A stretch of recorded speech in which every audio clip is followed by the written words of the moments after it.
Welcome to AmbitionBox. In this video, we'll show you how to use the monthly rating trends feature on the AmbitionBox Employer Dashboard to track review performance and identify employee sentiment trends over time. To get started, log in using your registered email ID. Enter the OTP sent to your inbox. Once you're logged in, go to the Rating Insights section from the left menu.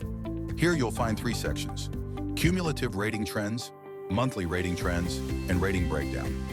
Click on Monthly Rating Trends. At the top, you can view your company's overall rating, along with the total number of reviews received.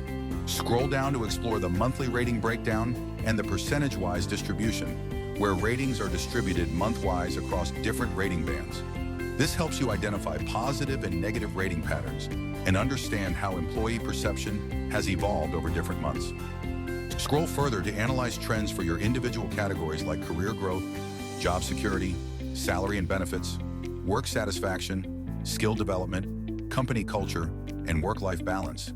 And at the bottom right, you'll find downloadable insight reports for deeper analysis and reporting. You can also use the filters to refine insights by department, location, designation, gender, and employee type.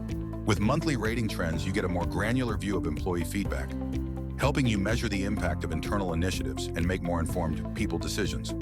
If you face any issues, please reach out to us via support@ambitionbox.com. Thank you.